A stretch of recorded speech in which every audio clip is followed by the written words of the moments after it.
This is Andy Purewal for Boxing Social in association with Betfred, and I'm delighted to be joined by Stephen Ward, a newly fully fledged cruiserweight. And we'll go with Stephen. How are you doing? Yeah, I'm doing good, mate. I'm doing good.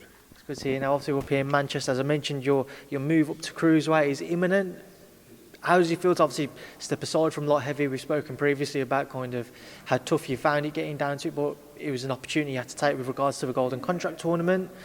But now you're here as a cruiser. How does it feel? How have you found kind of not needing to stress to make weight, I'd imagine? Yeah, it's different to a degree, obviously, because usually you get to a certain point before a fight and your only focus is really making weight. Well, it was mine anyway.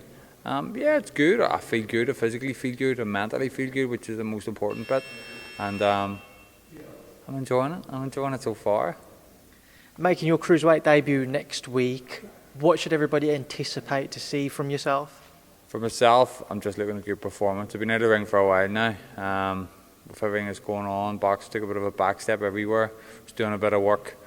I'm looking forward to going in and performing. I honestly don't feel like I've performed to my best yet. Maybe a light heavyweight, the weight was maybe taking a bit of my performance away. So yeah, I think people will see just an exciting fighter, and hopefully it's a good night. I think it will be. Everybody always mentions with yourself that you was a very big light heavyweight. How do you feel like cruiserweight there? Yeah, it's still big, to be honest. You know, I see a lot of cruiserweights about are my size, if not smaller. And to be honest, I probably walk about at a cruiser anyway. Outside fights, I'd be walking about 15 stone usually. I'm boiling down to 12.7. So yeah, I feel like I'm just up there in the mix. People forget that in the amateurs I was cruiserweight for 5 years. That was the weight that I got the Commonwealth silver medal in. So yeah, I feel confident enough in it. Talks about your opponent as well for your debut at cruiserweight. What do you know about him? What are you expecting from him? I don't know much.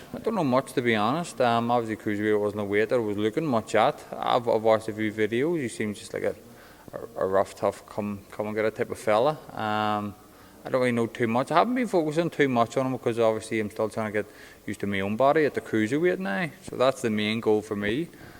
But I'm confident they'll be able to handle whatever's in there.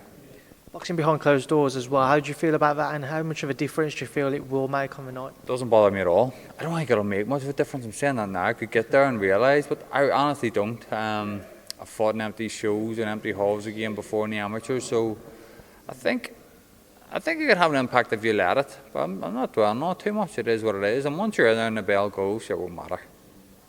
Provided, obviously, your bout goes successfully and you're victorious, how do you anticipate maybe the rest of this year, or certainly maybe say the next 6 months or so, playing out for yourself? Hopefully it's busy. Hopefully I can get a good fight after this, a good competitive fight. I feel like I would be ready for it if all going well next week. I feel like it'll be a busy 6 months if I can be with this whole COVID thing. If I can be, then I expect to be up there in the mix with everyone else at cruiserweight domestic scene. I was going to say, what is the plan with regards to, how far off would you feel you would be from titles if you could have a couple of fights just to kind of get used to the weight? How far off would you feel you are from challenging for titles? Well, I would like to think within a year you'd be fighting for a British title.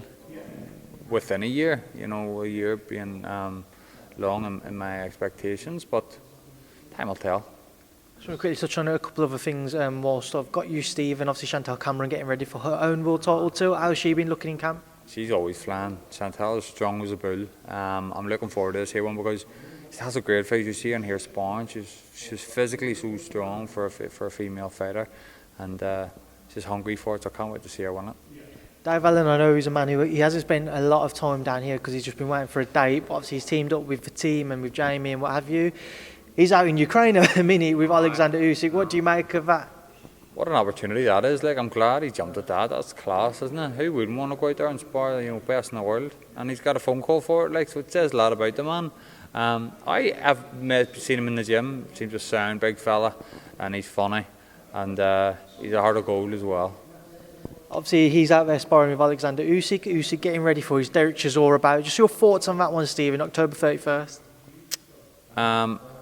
I can't see past Usyk. I always admired him as an amateur. The quality in the man was class. Yeah, it has to be Usyk for me, I think. Potentially late stoppage. I'd love to see Chisora do it, but he's a bit older now and not as mobile as what he used to be. Having a fight like that, or being able to make a fight like that, is that just kind of a good sign for what the coming months or so could make? Without gate receipts being on offer now, is that kind of the positive that we can still see these big fights being made? I think there's loads of positives as well.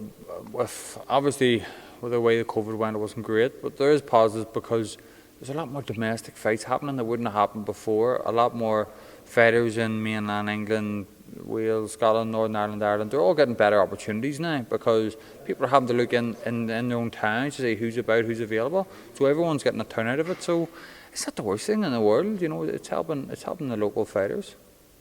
Stephen, we'll leave it there and we'll leave you to shoot off now. I'll leave last word to yourself. What would you like to say to everybody ahead of your bout next Wednesday night?